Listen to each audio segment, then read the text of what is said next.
وَلَمَّا جَاءَ موسیٰ، اور جب حضرت موسیٰ علیہ الصلوۃ والسلام آئے لمیقاتنا، ہماری ملاقات کے لیے، اللہ تعالی کے ہاں حاضری کے لیے، لمیقاتنا وقت پر آئے. سب سے اچھا ترجمہ یہ ہے کہ وہ وقت پر آئے، یعنی وقت جو پورا ہو گیا تھا اس جگہ اس وقت پر آئے. وَكَلَّمَهُ، اور ان سے کلام کیا، ربہ، ان کے پروردگار. یہ دوسری مرتبہ اللہ تعالیٰ نے ان سے کلام کیا ہے. پہلا کلام تو ہوا تھا وہ جب انہوں نے درخت دیکھا تھا کہ میں جا کے وہاں سے آگ لے آتا ہوں، جب انہیں رسالت دی گئی تھی، نبوت. اور یہ دوسرا مقام ہے جس مقام پہ اللہ تعالیٰ سے ہم کلامی کا شرف انہیں نصیب ہوا. قال رب ارنی، انہوں نے کہا اپنے پروردگار سے، رب ارنی، اے رب تو مجھ کو دکھا اپنی ذات پاک، انظر الیک، کہ میں تجھ کو دیکھوں. بڑا نازک مقام. انہوں نے کہا اے پروردگار مجھے دکھا تاکہ میں تجھ کو دیکھوں. یہ ہے جو انہوں نے تمنا کی، اور حق تعالی شانہ سے اس کی ذات پاک کو دیکھنے کے لیے بات فرمائی کہ میں دیکھنا چاہتا ہوں. قال لن ترانی، اللہ تعالی نے یہ فرمایا کہ لن ترانی، تو مجھ کو ہرگز نہیں دیکھے گا. یہ نہیں اللہ نے کہا کہ لن ارا، میں دیکھا نہیں جا سکتا. جو کچھ بظاہر سمجھ میں آتا ہے وہ تو یہ کہ میں دیکھا نہیں جا سکتا، مجھے کوئی نہیں دیکھ سکتا. لیکن اللہ نے یہ کہا ہی نہیں. اللہ تعالیٰ نے فرمایا کہ تو مجھ کو ہرگز نہ دیکھے گا. یہ دلیل ہے اہل سنت کی کہ وہ کہتے ہیں کہ اللہ تعالیٰ کو دیکھا جا سکتا ہے. اور یہی جھگڑا ہے معتزلہ کے ساتھ کہ معتزلہ کہتے ہیں اللہ کو سرے سے دیکھا ہی نہیں جا سکتا، اور اہل سنت کہتے ہیں اللہ نے یہ نہیں کہا کہ میں دیکھا نہیں جا سکتا، اللہ نے فرمایا آپ نہیں دیکھ سکتے. کوئی بھی وجہ ہو سکتی ہے.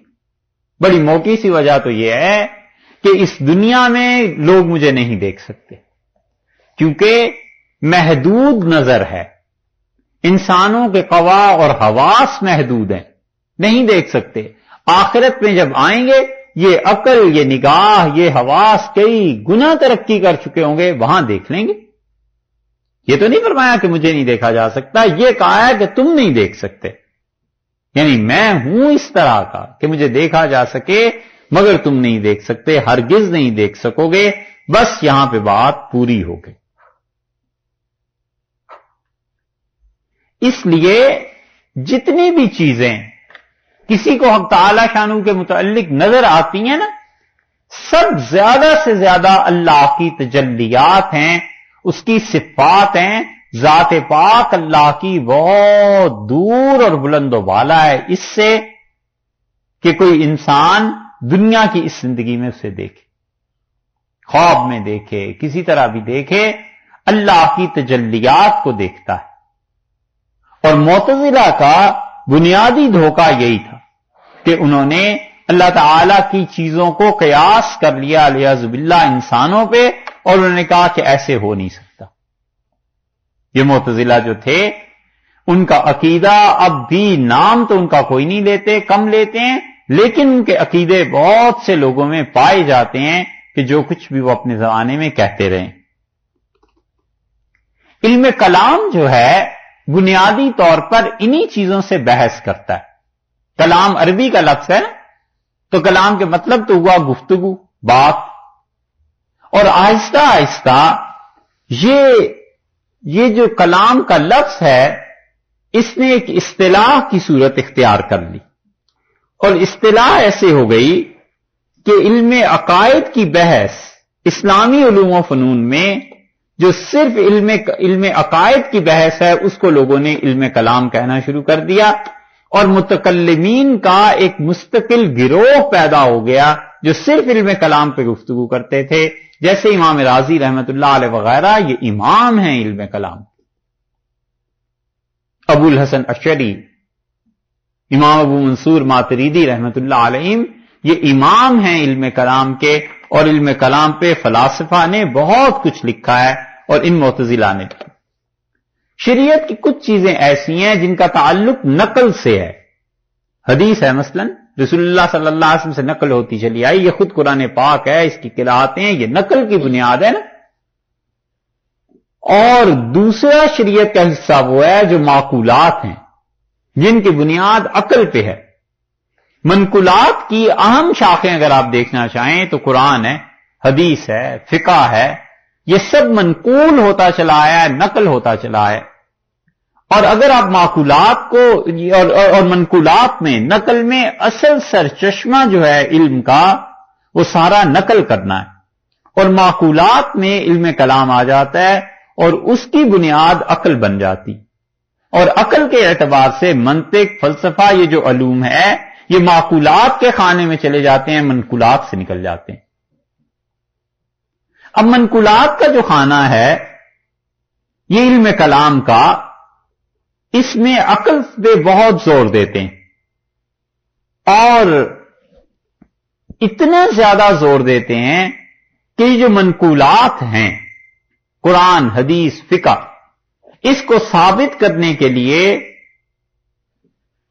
عقل سے جب کام لیا جائے، معقولات کے شعبے کو استعمال کیا جائے کہ منقولات کا اس بات کیا جا سکے، تو اس کلام کو کہتے ہیں علم کلام. سمجھے کہ دین کے دو شعبے ہو گئے علوم کے، ایک منقولات ہیں، نقل ہوتا آیا قرآن، حدیث، فقہ، دوسرا ہو گیا عقل کا معاملہ. تو جو بھی عقل کی بات، وہاں پہ سرچشمہ عقل ہے سارے احکامات کا، یہاں پہ سرچشمہ نقل ہے.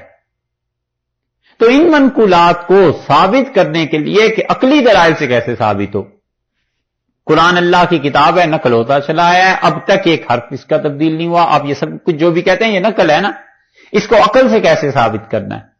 وہ جو عقل اس کی خدمت کرے گی اور عقلیات کی بنیاد پر ان چیزوں کو ثابت کیا جائے گا، وہ ہے علم کلام.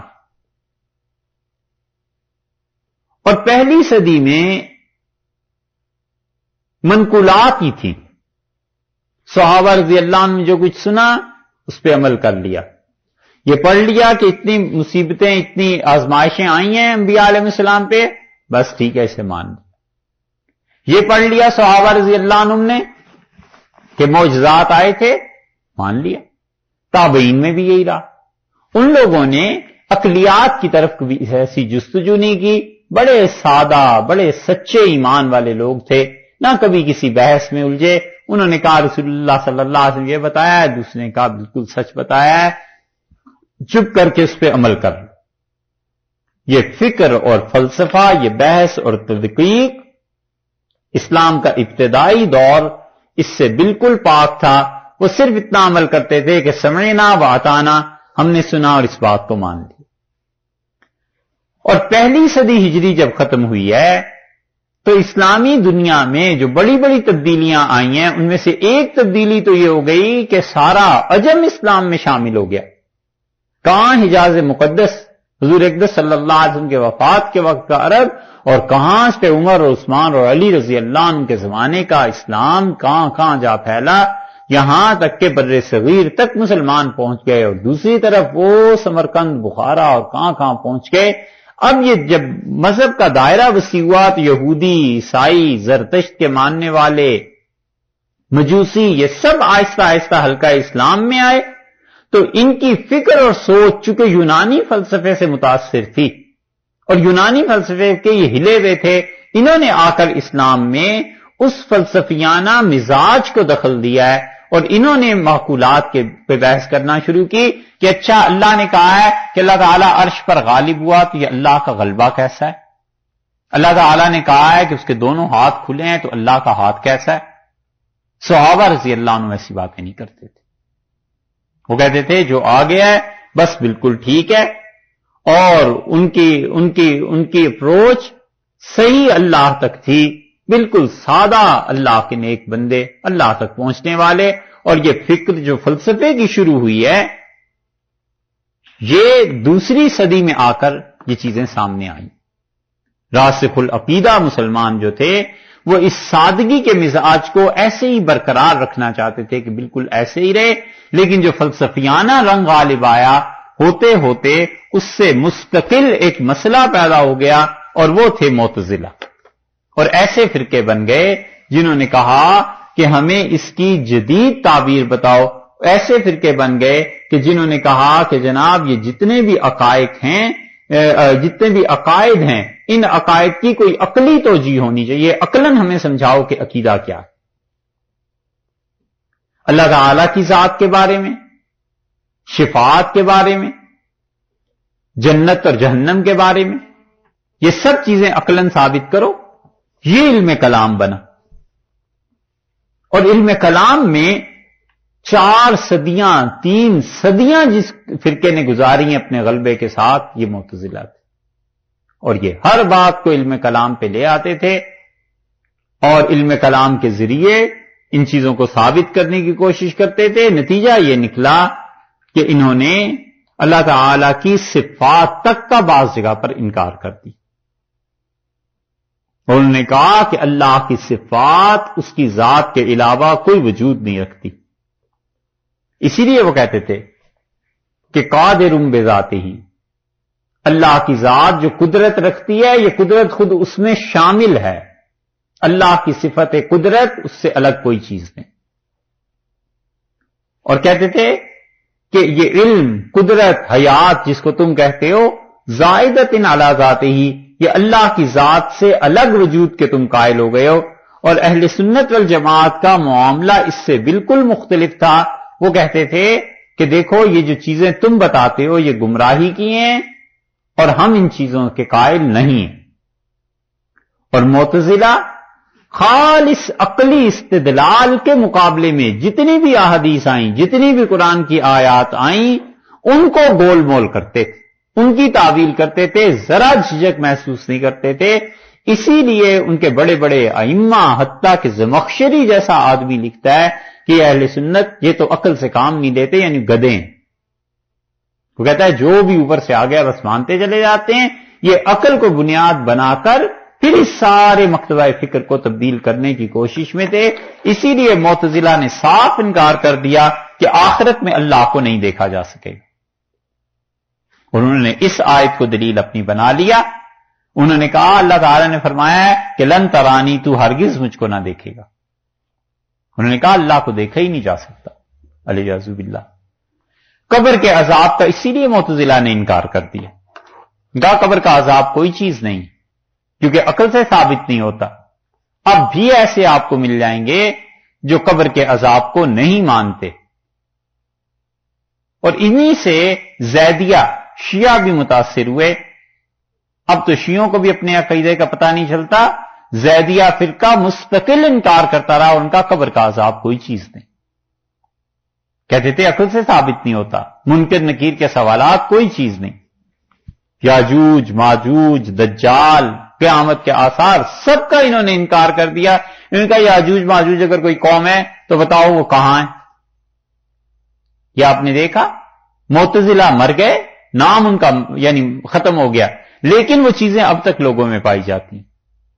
کتنے ہی لوگوں میں ملتے ہیں، کہتے ہیں جی یہ دجال کیا چیز ہے، یاجوج ماجوج کیا چیز ہے، کچھ نہیں، ہم نہیں مانتے ان چیزوں کو، الیاذ باللہ. کرامن کاتبین، حوض کوثر، پل صراط، نبی کریم صلی اللہ علیہ وسلم کا حوض کوثر پہ تشریف فرما ہونا، لوگوں کو پانی دینا پلانا، اس سب کے معتزلہ انکار کرتے تھے. اور حتیٰ کہ وہ کہتے تھے جنت اور جہنم اب نہیں ہے، قیامت میں اللہ پیدا کرے گا. یہ بھی ان کے عقائد میں تھا. اور اولیاء اللہ کی کرامات، اس کا بھی وہ رد کرتے تھے، کہتے تھے کوئی کرامت نہیں. قرآن پاک کی اس تفسیر میں یا تشریح میں کئی مقامات ایسے گزرے ہیں جہاں پہ ہم نے ان کا نام نہیں لیا، صرف اہل سنت والجماعت کا عقیدہ بیان کیا ہے کہ ہمارا یہ عقیدہ ہے. اور حقیقت میں وہ رد ہے یا خارجیوں کا یا معتزلہ کا، کیونکہ ہم اتنی لمبی بحث کر نہیں سکتے، وقت اتنا ہے نہیں. اس مسئلے کو آج اس لیے تفصیل سے بیان کر رہے ہیں کہ اس آیت پہ پہنچ کے انہوں نے اللہ کو دیکھنے کا قیامت میں بھی انکار کر دیا کہ اللہ تعالیٰ کو دیکھا ہی نہیں جا سکے. اور اسی طرح یہ مرض آج کل بھی ہے، دعا کی افادیت کے وہ منکر تھے. وہ کہتے تھے دعاؤں سے کچھ نہیں ہوتا. اب بھی ایسے لوگ مل جائیں گے. جو کہیں گے میاں محنت کرو، پیسے بینک میں آتے ہیں، جاؤ کھانا خریدو کھاؤ، دعا کا کیا چکر ہے اس میں، چھوڑو دعاؤں کو. یہ معتزلہ کا عقیدہ تھا، اور اسی وجہ سے وہ جنات کا بھی انکار کر گئے. اب بھی ایسے ملتے ہیں یا نہیں ملتے؟ جو کہتے ہیں جی جنوں کو دکھائیے، یہ جن سارے ادھر مڈل ایسٹ میں اور ادھر ہی کیوں پائے جاتے ہیں، سب کانٹیننٹ میں، انگلینڈ میں، امریکہ میں کیوں نہیں جنات ہوتے؟ یہ معتزلہ کا عقیدہ تھا، اہل سنت کا نہیں. یہ معتزلہ ان ساری چیزوں کا انکار کرتے رہے، اور وہ کہتے تھے کہ آیات جو قرآن پاک کی ہیں اور حدیثیں جو آئی ہیں ان کو اس میں کچھ ترمیم اضافہ کچھ ایسی چیزیں کرو، عقل کو اپنی جگہ پر رہنے دو. ان کے مقابلے میں جو بڑی ہستی آئی ہے اور جو سب سے بڑے معتزلہ کے وکیل تھے پہلے زمانے میں، وہ امام ابو الحسن اشعری رحمت اللہ علیہ تھے. اور ابو علی جبائی جو امام تھے معتزلہ کے، اور معتزلہ کے ایسے امام تھے کہ وہ ہلنے نہیں دیتے تھے کسی کو، اتنے زبردست دلائل دیتے تھے. ان کے یہ سوتیلے بیٹے تھے، اور ابو علی جبائی اور یہ لوگ سب کہتے تھے کہ ابو علی اگر مر بھی گیا تو اس کا جانشین یہ آ گئے ہیں ابو الحسن. اور ابو الحسن اشعری رحمت اللہ علیہ کا حال واقعی ایسا تھا، 40 برس کی عمر تک کہ وہ جس علم کے مسئلے کو لیتے تھے، اہل سنت والجماعت یا محدثین جو بیچارے اس کے سامنے ہوتے تھے دھجیاں اڑا دیتے.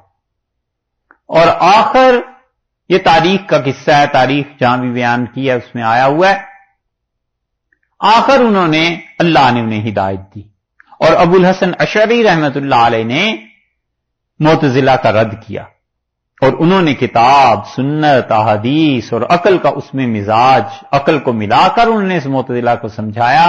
اور یہ اتنی بڑی تبدیلی آ گئی عالم اسلام میں کہ ابو الحسن اشعری رحمت اللہ علیہ نے جو عقیدہ دیا لوگوں نے وہ عقیدہ اپنایا، اور معتزلہ اتنے بڑھ گئے تھے کہ یہ مامون الرشید معتزلی تھا. حالانکہ مامون نے حدیث پڑھی تھی امام مالک رحمت اللہ علیہ سے، اور مامون نے فقہ پڑھی تھی امام محمد رحمت اللہ علیہ سے. اور یہ تاریخ کا بہت بڑا انکشاف ہے کہ کئی لوگ فقہ میں پیروی امام ابو حنیفہ رحمت اللہ علیہ کی کرتے تھے 3 صدی میں، اور عقیدے کے اعتبار سے وہ معتزلی تھے. اس لیے محدثین جو تھے جن کی براہ راست ٹکر تھی، امام بخاری رحمت اللہ علیہ تھے، مسلم تھے، ترمذی تھے، 20 محدثین، اور ان سب کے بادشاہ اور امیر المومنین ان کے سب کے امام احمد ابن حنبل رحمت اللہ علیہ تھے. معتزلہ نے انہیں سزا دلوائی، تو محدثین کو نفرت تھی معتزلیوں سے، اور معتزلہ کو نفرت تھی محدثین سے.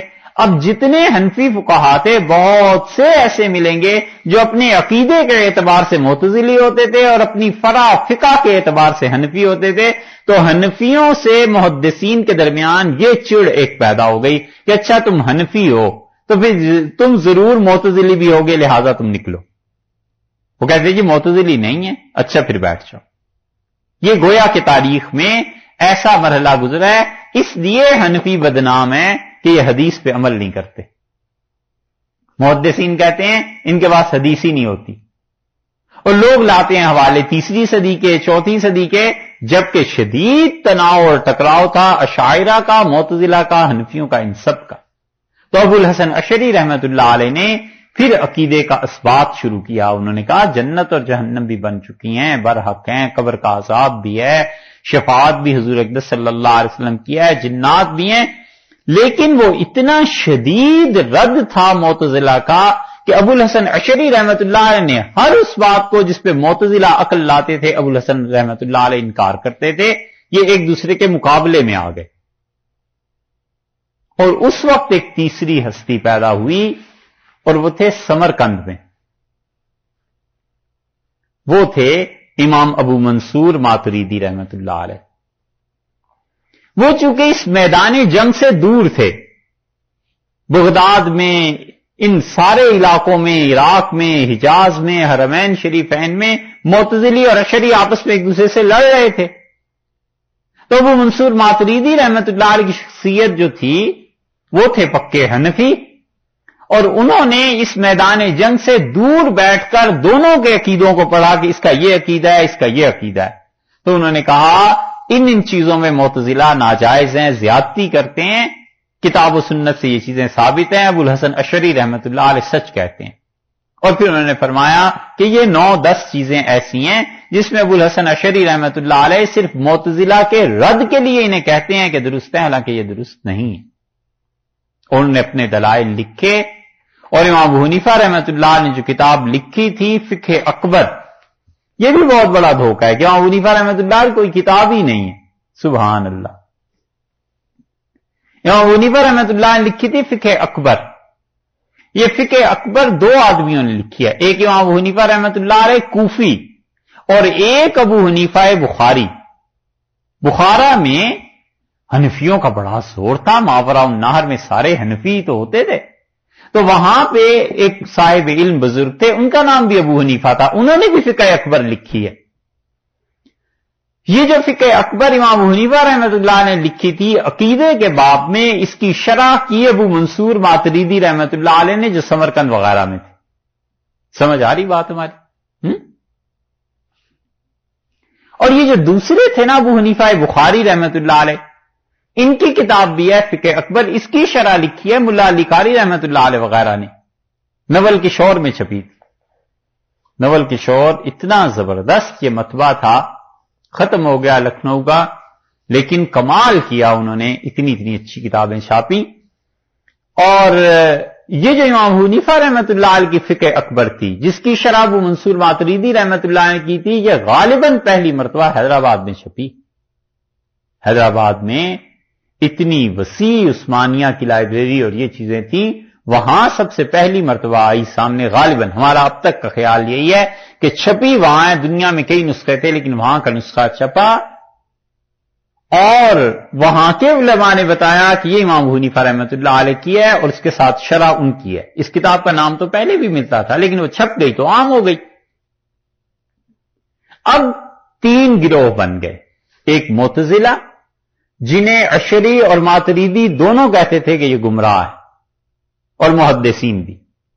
دوسرا گروہ بن گیا اشعریوں کا، چونکہ امام ابو الحسن اشعری رحمۃ اللہ علیہ خود شافعی المسلک تھے، شافعیوں کی فقہ پہ عمل کرتے تھے، اور محدثین کی سپورٹ انہیں حاصل تھی، اس لیے محدثین کا بہت بڑا طبقہ اشعری ہوا علم کلام کے اعتبار سے، اور شافعی تو ہوئے ہی ہوئے اشعری۔ اور جو حنفی تھے انہوں نے کہا کہ یہ دونوں ایک دوسرے کے رد میں ہیں، تو رد میں ایک دوسرے سے کچھ عقیدے میں 19-20 ہو بھی جاتا ہے۔ انہوں نے کہا ہم ابو منصور ماتریدی رحمۃ اللہ علیہ کی پیروی کریں گے، اس لیے یہ کہتے ہیں کہ ہم مسلمان ہیں، یعنی یہودیت، عیسائیت اور ہندو مت، سکھ مت، ان سب میں سے ہم نے اپنے لیے اسلام کو اپنا دین چنا کہ ہم مسلمان ہیں، اور فقہ کے اعتبار سے ہم حنفی ہیں کہ چاروں ائمہ میں سے امام ابو حنیفہ رحمۃ اللہ کے فقہ پہ عمل کرتے ہیں، اور علم کلام کے اعتبار سے ہم ماتریدی ہیں، یعنی اشاعرہ، معتزلہ، ماتریدیہ، ان سب میں ہم ماتریدی عقیدہ رکھتے ہیں اور ماتریدی۔ اب سمجھے ہیں؟ اچھا، اس کو ایک بار آپ سن لیجئے، اور ٹھیک ہے، پھر نہ سمجھ آئے میں پھر دوبارہ کہہ دوں۔ تو جتنے یہ پرانے حضرات ملیں گے نا، وہ لکھتے ہیں کہ میں عقیدے کے اعتبار سے حنفی ماتریدی ہوں، حتیٰ کہ حنفی ماتریدی ہوا کرتے تھے، یہ تو اب پچھلے کچھ عرصے سے چلی ہے، حنفی بھی ہوں اور اشعری بھی ہوں، ہمیں تو تعجب بھی ہوتا ہے پڑھ کے، وگرنہ حنفی ہمیشہ ماتریدی رہے ہیں، اور امام ابو منصور ماتریدی رحمۃ اللہ علیہ اب تک اتنی عمر ہو گئی، ہم نے کئی بار چاہا کہ کہیں ان کی زندگی کا پتہ چل جائے، 2-4 سطریں ہی ملتی ہیں، باقی کچھ پتہ نہیں چلتا یہ آدمی کون تھا، اتنا بڑا گم ہو گئے تاریخ میں، اور تاریخ کو پتہ ہی نہیں ہے کہ یہ آدمی کون تھا، لیکن اتنے بڑے آدمی تھے کہ سارے حنفیوں نے ماتریدی ہونے کے عقیدے کو اپنایا۔ یہ ہے وہ چیز جو ان حضرات میں اختلاف کی باعث بنتی رہی۔ تو علم کلام کا موضوع جو ہے وہ عقائد ہیں، علم کلام جو ہے وہ عقیدے پر بحث کرتا ہے، اور اس میں فلسفے کا رنگ غالب، اور علم کلام کا مقصد گمراہ فرقوں کے شکوک اور شبہات کا ازالہ کرنا ہے۔ اور علم کلام میں عبادات نہیں آتے، معاملات نہیں آتے، علم کلام صرف عقیدے سے بحث کرتا ہے۔ اور متکلمین میں اسی لیے پرانی تفسیریں اور یہ چیزیں جب آپ پڑھیں گے تو یہ چیزیں آپ کو نظر آئیں گی کہ ماتریدی اور اشعریوں میں کیا اختلاف ہے۔ مثلا اشاعرہ کہتے ہیں کہ کسی بھی چیز کا اچھا یا برا ہونا آپ عقل سے ثابت نہیں کریں گے، جو کچھ بھی آ گیا ہے نا حدیث میں کتاب و سنت میں بس آپ سے مانیں، عقل کے ذریعے کیے ہی نہیں جا سکتا، کیونکہ معتزلہ کہتے تھے کہ عقل کے ذریعے کریں گے، کتاب و سنت کو نہیں، کتاب و سنت میں تعویل کرو، اس کا کچھ اور معنی لے لو، لیکن عقل اصل ہے۔ اشاعرہ نے کہا عقل کی کوئی حیثیت نہیں، کتاب و سنت میں جو چیز آ گئی ہے بس وہی اچھا برا ہونے کی دلیل ہے، جسے اللہ نے اچھا کہہ دیا اچھا، اسے اللہ تعالیٰ نے برا کہہ دیا برا۔ امام ابو منصور ماتریدی رحمت اللہ تک جب بات پہنچی تو انہوں نے کہا بالکل ایسے نہیں ہے، ہم شریعت کو بھی مانتے ہیں اور عقل کے ذریعے بھی فیصلہ کیا جا سکتا ہے کہ کون سی چیز اچھی ہے کون سی چیز بری ہے۔ ان کا دونوں کا اپنا اپنا مقام ہے، کیا ضرورت ہے اتنی شدت سے دونوں چیزوں کی نفی کرنے کی؟ تو یہاں پہ یہ اشاعرہ سے الگ ہو گئے ماترید۔ اشاعرہ کے نزدیک بڑی پرخطر بات ہے، لیکن اس لیے عرض کر رہے ہیں کہ اللہ جانے اب لوگ کیوں نہیں عقیدے کی اور ان چیزوں کی بات کرتے۔ اشاعرہ کے نزدیک اللہ تعالیٰ چاہے تو بندوں پر ظلم کر سکتا ہے۔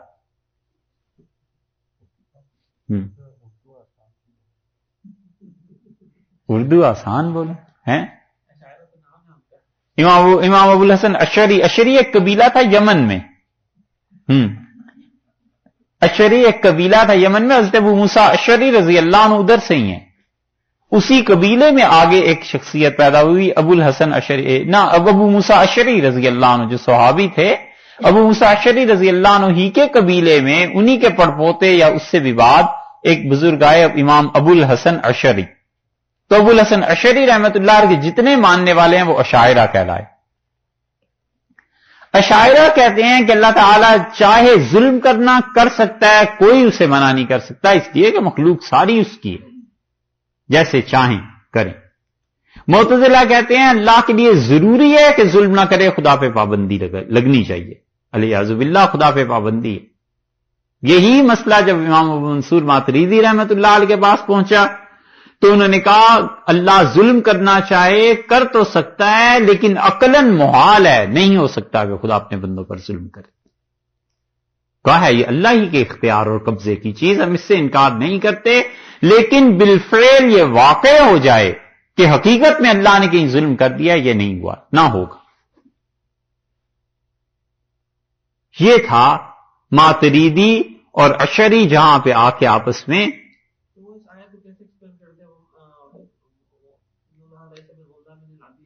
اللہ اپنے بندوں پہ ہرگز ظلم نہیں کرتا۔ وہ کہتے ہیں اگر خدا چاہے کہ ظلم کرے تو کر سکتا ہے، ہم کہتے ہیں اس کا وقوع نہیں ہوا، کبھی بھی نہیں ہوا۔ ہاں اگر اللہ چاہے تو ظلم کر سکتا ہے۔ اشاعرہ کے نزدیک اللہ تعالیٰ کے جتنے افعال ہیں نا ان میں کوئی نہ کوئی مصلحت اور حکمت ہو، یہ ضروری نہیں۔ وہ کہتے ہیں کوئی ضروری نہیں کہ اللہ تعالیٰ کوئی حکم دے تو اس میں ضرور کوئی حکمت بھی ہو، تم بس مانو۔ ہم ماتریدی کہتے ہیں کہ اللہ تعالیٰ کا یہ حق ہے، ثابت ہے، حق تعالیٰ شانہ ہمیں کسی بھی کام کا حکم دے جس میں کوئی حکمت ہماری سمجھ میں نہیں آتی، یہ بالکل ٹھیک ہے، لیکن اللہ کے کاموں میں حکمت ہے۔ کسی کی عقل اس تک پہنچ جاتی ہے، کسی کی نہیں پہنچتی۔ اللہ کا کوئی کام حکمت سے خالی نہیں ہے۔ یہ ہے اشاعرہ اور ماتریدیہ کا فرق۔ وہ کہتے ہیں کہ اللہ تعالیٰ کسی آدمی کو کہے کہ اس درخت پہ اترتے رہو چڑھتے رہو، سارا دن اترتا چڑھتا رہے گا، اس میں کیا لاجک ہے، کیا حکمت ہے؟ اشاعرہ کہیں گے بالکل ٹھیک ہے، اللہ کا حق بنتا ہے، وہ مالک ہے، جیسے چاہے کرے۔ ماتریدیہ کہتے ہیں ہے تو ٹھیک، لیکن کوئی نہ کوئی حکمت اس میں ضرور ہوگی، حکمت کے علاوہ حق تعالی شانہ کے فعل نہیں ہوتے۔ اور معتزلہ وہ سرے سے انکار کر دیں گے. وہ کہیں گے خدا اگر یہ کرے گا لیاذ باللہ تو ظلم کرے گا. ایسے اختلافات ہیں کہ اشاعرہ اور معتزلہ یہ دونوں آپس میں ایک دوسرے کے سامنے تھے. ایک اور اختلاف آخری بات کرتے ہیں. اشاعرہ کہتے ہیں کہ اللہ تعالیٰ چاہے تو بندوں پر کوئی ایسی چیز مسلط کر سکتا ہے جو بندے کی طاقت سے ہی باہر، اور بندہ نہ کر سکے اور اسے جہنم ہو، ٹھیک ہے. ماتریدیہ کہتے ہیں نہیں، اللہ تعالیٰ یہ محال ہے کہ کوئی بھی کام بندے کو وہ حکم دے جو بندہ کر نہیں سکتا. لا یکلف اللہ نفسا الا وسعها، یہ ہے ماتریدیہ کا مسلک، اور یہ حنفی ماتریدی اسی لیے سارے تھے. اشاعرہ کی چونکہ براہ راست ٹکر تھی پورے حجاز مقدس میں، گرد و نواح میں، عراق، یمن، مصر، شام، اردن، یہ سارے علاقے چونکہ ٹکر کی زد میں تھے نا، اس لیے جو کچھ وہاں آتا تھا معتزلہ کے مقابلے میں کہتے تھے اس کی 100% نفی کر. اور یہ تھے ایک طرف ابو منصور ماتریدی رحمت اللہ علیہ، ان کے ہاں تو معتزلہ کا غلبہ نہیں تھا، جو تھا بھی کم تھا. تو انہوں نے عقیدے کی بحث میں یہ چیزیں نقل کی. اس کی کچھ تفصیل الکلام میں شبلی نعمانی نے بھی دی ہے. اس لیے ہم کہتے ہیں کہ ہم عقیدے کے اعتبار سے علم کلام میں ماتریدی ہیں، اور فقہ کے اعتبار سے ہم حنفی ہیں، اور اپنے دین کے اعتبار سے مسلمان ہیں. سمجھے؟ اور اتنا کال پڑ گیا ہے کہ اب آپ اسے سن لیجئے، اور اللہ کرے آپ زندگی میں کبھی اسے دوبارہ بھی سنیں، لیکن امید نہیں ہے کہ آئندہ کوئی اس چیز کو بھی بیان کرے. صحیح ہے؟ کیا مطلب؟ کیا کہیے؟ اس لیے کہہ رہے ہیں کہ اب لوگ بیان ہی نہ کرتے، علم کا زمانہ ہی اٹھ گیا، علم رہا ہی نہیں نا. اب آپ آج سن رہے ہیں، 10 سال بعد بھی اگر یہ تشریحات کہیں سنیں تو بتائیے گا جی فلاں جگہ گئے تھے، فلاں جگہ سے یہ تشریحات سننے کو ملی. ہمارا تجربہ ایسا ہی ہے اب تک تو، کہ امت میں یہ چیزیں ہی ختم ہو گئیں. وہ بھی اس لیے ملتا ہوگا کہ آپ اس چیز میں انٹرسٹ ہوگا آپ کا، پڑھتے ہوں گے. ادروائز عام لوگ کہاں بیان کرتے ہیں اس چیز کو، یا جمعے میں یا خطبے میں یا تقریر میں، یا کوئی بھی اپنے عقیدے کے متعلق بات ہی نہیں کرتے. اس لیے ہم کہتے ہیں کہ شاید آخری بار ہی سننا ہو، کہ مطلب لوگ نہیں بات ہی نہیں کرتے. حتیٰ کہ نماز کے مسائل ہیں، اتنی اہم چیز ہے، یہ مسائل آپ سن لیجئے، پھر اس کے بعد زندگی بھر دیکھتے رہیے کہ کہاں پہ یہ مسائل بیان ہوتے ہیں، کوئی نہیں کرتا. اور سیاست پہ بات کروا لو، یہودیوں پہ لعنت، عیسائیوں پہ لعنت، فلاں پہ لعنت، فلاں ملک ایسا، یہ بالکل مسلمانوں کے فیورٹ ٹاپکس ہو گئے ہیں. اور پورے شہر میں گھوم جائیے اور علماء سے کہیے کہ اشاعرہ ماتریدیہ میں کیا فرق تھا صاحب، یہ جاننا چاہتا ہوں. بس خال کوئی ہو تو ہو، ادروائز چھٹی. یہ ہے وہ چیز کہ معتزلہ کہتے ہیں اللہ کو قیامت میں بھی نہیں دیکھا جائے گا. اہل سنت والجماعت نے شدت سے اس کا رد کیا ہے، اور ہمارے عقیدے میں یہ بات شامل ہے کہ اللہ تعالیٰ کی زیارت قیامت میں رویت اس کی ہوگی، اور وہ محض اپنے فضل و کرم سے اسے نصیب فرمائے. قال لن ترانی، اللہ تعالیٰ نے فرمایا آپ ہرگز نہیں دیکھ سکتے. یہ تو نہیں کہا اللہ نے کہ مجھے دیکھا نہیں جا سکتا، اللہ نے فرمایا آپ نہیں دیکھ سکتے. ولکن انظر، یہاں تک بات پوری ہوگی کہ آپ نہیں دیکھ سکتے. ٹھیک، آگے بات کی ہے کہ دیکھو مثال سے سمجھاتے ہیں تمہیں. محبت تو اللہ تعالیٰ کو بہت ہے نا، اس سے موسیٰ علیہ الصلوۃ والسلام سے، تو انہیں مثال سے سمجھاتے ہیں. اور فرمایا کہ ولیکن، اور لیکن دیکھ، انظر الی الجبل، پہاڑ کی طرف دیکھتا رہ. فإن استقر، اگر یہ پہاڑ ٹھہرا، مکانہ اپنی جگہ پر، فسوف ترانی، تو آگے کو مجھے دیکھ لے گا. اگر یہ پہاڑ اپنی جگہ پر قائم رہا تو تم ضرور مجھے دیکھ لو گے. میری تجلیات یہ پہاڑ برداشت نہیں کر سکتا، جس میں اتنی قوت، صلابت، سختی اور سب چیزیں ہیں. یہ نہیں اس کو برداشت کر سکے گا، تو دیکھتا رہ۔ اور رسول اللہ صلی اللہ علیہ وسلم فرمایا اللہ تعالیٰ نے اپنی تجلیات میں سے آپ نے اپنی اس انگلی پہ انگوٹھا رکھا اور آپ نے فرمایا اس کے آخری سرے پہ لے جا کے کہ اتنی سی خدا کی تجلی پڑی تھی، اور اللہ تعالیٰ نے فرمایا کہ جعلہ دکن، ڈہ کے برابر ہو گیا، ذرہ ذرہ ہو گیا، ریزہ ریزہ وہ پہاڑ ہو گیا۔ وخر موسیٰ، اور حضرت موسیٰ علیہ الصلوۃ والسلام گر پڑے صاعقہ، بے ہوش ہو کر۔ یہ بے ہوشی حضرت موسیٰ علیہ الصلوۃ والسلام کی اس وجہ سے نہیں ہے کہ خدا کی تجلیات تھی، خدا کی تجلیات تو وہ پہاڑ پر پڑ رہی تھی، یہ منظر ایسا تھا، یہ مقام ایسا تھا، وہ واقعہ ایسا تھا جس وجہ سے حضرت موسیٰ علیہ الصلوۃ والسلام بے ہوش ہو گئے۔ وگرنہ اللہ کی ذات پاک اس کی ایسی تجلیات پڑ جاتی تو سیدنا موسیٰ علیہ الصلوۃ والسلام جسم مبارک کا کیا ہوتا۔ اس لیے مفسرین نے تصریح کی ہے کہ وہ کہتے ہیں یہ گرنا جو تھا یہ واقعے کی وجہ سے ہوا ہے، اللہ تعالی کی تجلیات جو پڑی ہیں اس وجہ سے نہیں۔ سمجھے؟ یہ وہ چیز ہے جو صوفیہ کا میدان ہے۔ اس لیے جس کسی کو بھی اللہ تعالی کے متعلق کوئی بھی چیز حاصل ہوتی ہے اس ذات پاک کی نہیں ہے، اس کی صفات ہیں، بس اس تک ہے، اس سے زیادہ کسی کے پاس کچھ نہیں۔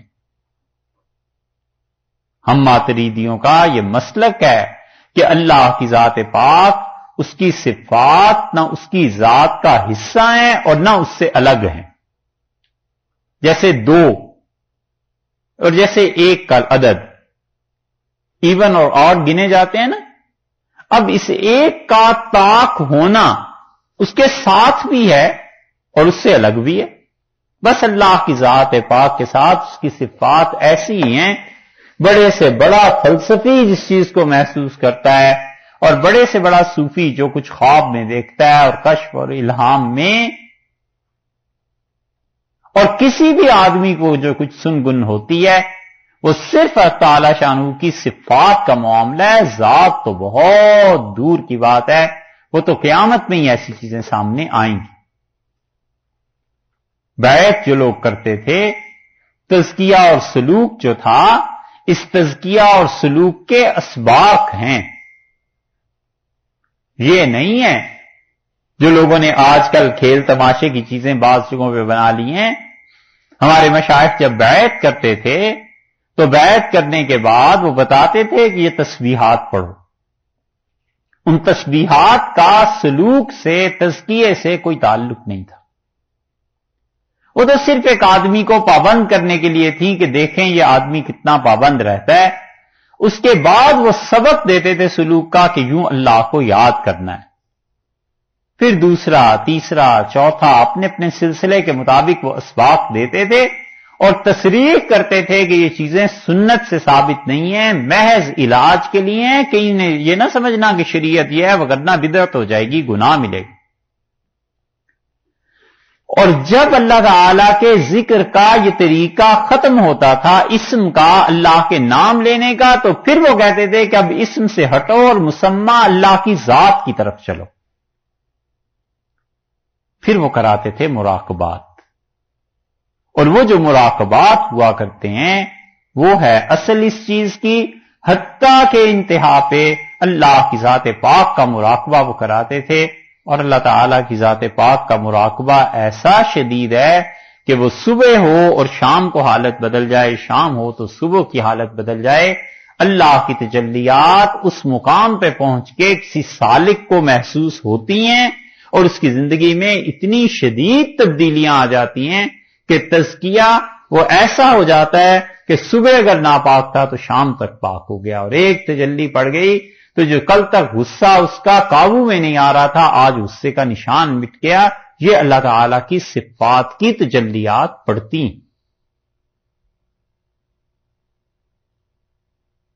اور ہمارے مشائخ میں سب سے بڑا مقام، سب سے بڑا مرتبہ، اور جس جگہ پر یہ چیز فرض میں داخل تھی اس وقت بھی اور اب تک، وہ حضرت مدنی رحمت اللہ علیہ کا سلسلہ ہے۔ وہاں سید حسین احمد صاحب مدنی رحمت اللہ علیہ کسی کو اجازت نہیں دیتے تھے جب تک کہ مراقبہ ذات نہ آ جائے. دیوبند میں جتنے بھی مشائخ رہے ہیں ان سب کے ہاں یہ چیز رہی کہ وہ سلوک اور بیعت میں چلاتے تھے سالک کو یہاں تک کہ مراقبہ ذات آ جائے. اور حضرت مدنی رحمت اللہ علیہ مراقبہ ذات میں حضرت حاجی امداد اللہ صاحب مہاجر مکی رحمت اللہ سے چشتی صابری زیادہ عام ہوئے. اور یہ چیز رہی حضرت سید احمد شہید رحمت اللہ علیہ کے سلسلے میں بھی حضرت کے ہاں بھی مراقبہ ذات پہ زور تھا. اور حضرت حاجی امداد اللہ صاحب مہاجر مکی رحمت اللہ علیہ کے ہاں بھی سلوک کے اسباق تھے. ان کے بعد مولانا رشید احمد صاحب گنگوئی رحمت اللہ علیہ جو ان کے خلیفہ تھے ان کے ہاں نہ صرف یہ کہ سلوک کے اسباق تھے بلکہ کسی آدمی کو مراقبہ ذات میں جب اچھی طرح رسوخ حاصل ہو جاتا تھا پھر جا کر خلافت کی بات ہوتی تھی. اسی لیے حضرت کے 28-30 خلفاء ہوئے ہیں، زیادہ ہوئے ہی نہیں. وہاں خلافت کی بات ہی نہیں ہوتی تھی، فرماتے محنت کرو.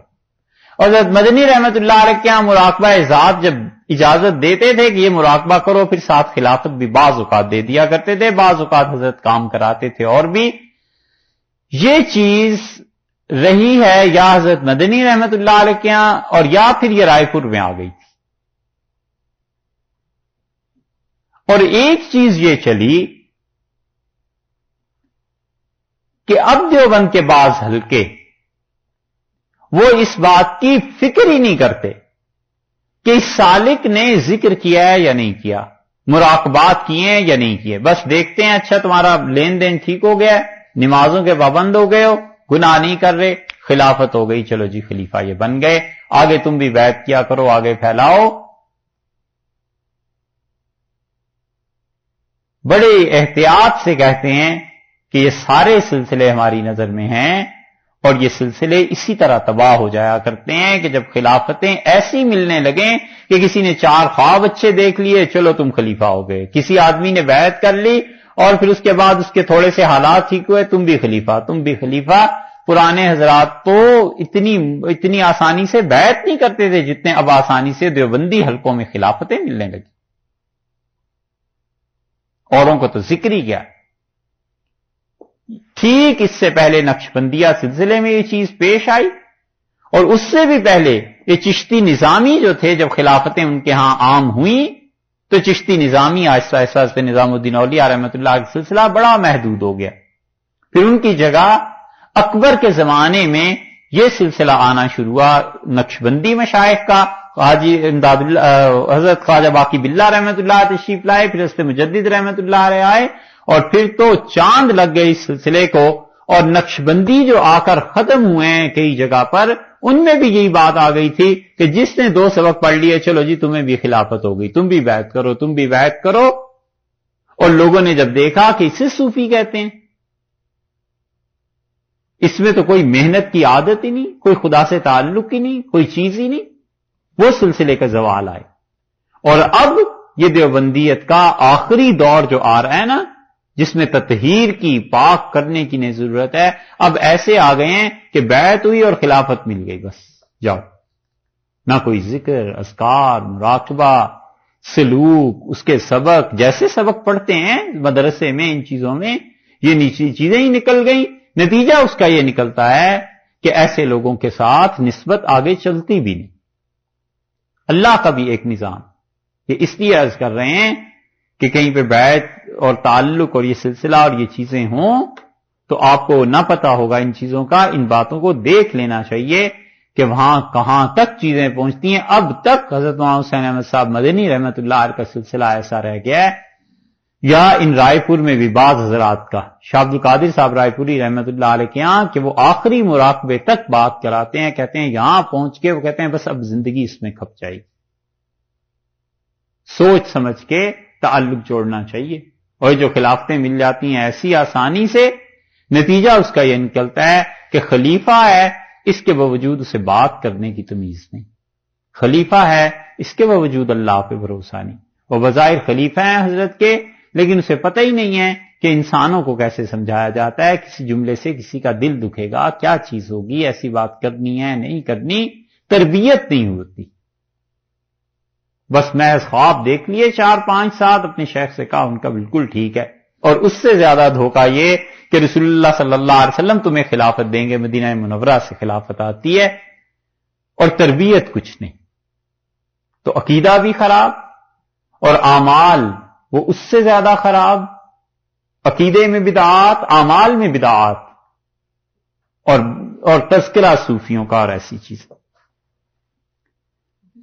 جی مراقبے کا جو ہے اس کی کیفیت وغیرہ کیا ہوتی ہے؟ اس سے پہلے ہی میں نے سنا ہے کہ جیسے ایون دوسرے جیسے بدھ مت میں بھی جو ان کے منکس ہوتے ہیں سب سے پہلے جو ان کا مراقبہ کرایا جاتا ہے کہ اپنی سانس کے وہ کہ جو بریدنگ ہو رہی ہے نا تو اس کے اویئر ہو جائیں وہ. مراقبہ مطلب اگر 2-4 منٹ آپ بتا سکتے ہیں کیا ہوتا ہے؟ کیا ضرور 2-4 منٹ کیا 2-4 گھنٹے بتاؤں؟ اگر مجھے خود بھی پتا ہو کہ مراقبہ کیا چیز ہے تو بتاؤں. یہ صرف سنی ہیں چیزیں بزرگوں سے یار، یہ ذکر کی. مراقبہ تو جو کرتے ہیں انہیں پتا ہوتا ہے. وہ ایک کیفیت ہے، خدا کی کوئی خاص صفات میں سے کسی صفت پہ زور دینا، دھیان دینا، اس کی طرف توجہ کرنا، یہ ہے مراقبہ. تو شیخ جو بھی تلقین کرتا ہے کہ اللہ تعالیٰ کی اس صفت پر غور کرو، تو مسلسل جب اس صفت پر غور کرتا رہتا ہے، یہ کیفیت اس پہ طاری ہوتی. اچھا جناب، کہاں پہنچے تھے، کہاں چل پڑے؟ ہاں، تو صوفیوں کو یہ جو مراقبہ ذات میں پہنچ کے بھی جو تجلیات پڑتی ہیں نا، وہ اتنی شدید تجلی ہوتی ہے اللہ کی کہ وہ آدمی کچھ کا کچھ ہو جاتا ہے. اللہ کی صفت علم کی تجلی کسی پہ پڑ جائے تو علم میں اس آدمی کی ٹکر کا آدمی نہیں رہتا. اور اللہ تعالی کی محبت کی صفت کی تجلی کسی پہ پڑ جائے تو جتنے مصائب، تکالیف اور پریشانیاں اسے دیکھنی پڑتی ہیں، ایسا آدمی کوئی نہیں ملتا. یہ سب کی سب چیزیں اس ذات پاک کی، لیکن ذات وہ وراء الورا ثم وراء الورا. اللہ کی ذات بہت بلند و بالا، بہت بلند و بالا ہے. اس کا کھوج لگانا اور اس کی ذات پاک تک بات کرنے کی رسائی، یہ سب چیزیں بہت دشوار ہیں. بس جس کو خبر ہوتی ہے پھر اس کی خبر نہیں آتی. چیزیں جو ہے نا، یہ بھی لکھتا ہے سپینوزا، ہاں، اسے اس یہودی کو کچھ خبر ہوئی تھی. بعض چیزیں ایسی لکھتا ہے یہ یہودی، لیکن بعض چیزیں ایسی لکھتا ہے کہ رہ کے خیال آتا ہے ہمیں کہ اسے کوئی نہ کوئی چیز پتہ چل گئی تھی اور بیچارہ آگے چل نہیں سکا، کچھ ہوا ہے اس کے ساتھ. چلو جی، ہمیں کیا، ہم تو اپنا پڑھیں. فلما تجلی ربہ للجبل، اور جب اس کے پروردگار نے تجلی ڈالی پہاڑ پر، جعلہ دکن، پہاڑ کا وہ حصہ جس پہ تجلی پڑی ریزہ ہو گیا. وخر موسیٰ صاعقا، اور موسیٰ علیہ الصلوۃ والسلام اس واقعے سے بے ہوش ہو کر گر پڑے. فلما افاقا، اور جب ہوش آیا حضرت موسیٰ علیہ الصلوۃ والسلام چونکے. قال سبحانک، کہنے لگے تیری ذات پاک، تیری ذات اس سے بلند و بالا ہے. تبت الیک، اللہ میں تیری طرف رجوع کرتا ہوں. یہ نہیں ہے کہ کوئی توبہ کر لی تھی، کوئی گناہ ہو گیا تھا، بلکہ اللہ آپ کی طرف رجوع کرتا ہوں. اللہ میں آپ کا وفادار ہوں، اے پروردگار تیری ذات پاک کے ساتھ ہوں. ٹھیک ہے، اس کا یہ مطلب نہیں ہے کہ کوئی گناہ تھا. گناہ ہوتا تو انبیاء علیہ الصلوۃ والسلام میں جلیل القدر نبی رسول علیہ الصلوۃ والسلام کبھی ایسی بات کرتے جو ادب کے خلاف ہو جاتی. تبت الیک، اللہ میں آپ کی طرف رجوع کرتا ہوں. وانا اول المومنین، اور اے اللہ میں سب سے پہلے یقین لایا. یہ یقین جو اللہ کی ذات پہ ہونا چاہیے ایسا. تو اللہ تعالی نے فرشتے کے بغیر یہاں خود کلام فرمایا، تو ان کو شوق آیا کہ اللہ تعالی کو دیکھوں بھی. اور یہ دنیا کا وجود پہاڑ کا اللہ تعالی نے بتا دیا، دیکھو یہ برداشت نہیں کر سکا، پہاڑ ریزے ہو گیا. اسی لیے سے موسیٰ علیہ الصلوۃ والسلام فرماتے ہیں کہ پروردگار میں رجوع کرتا ہوں اور میں سب سے پہلے ایمان لانے والا ہوں.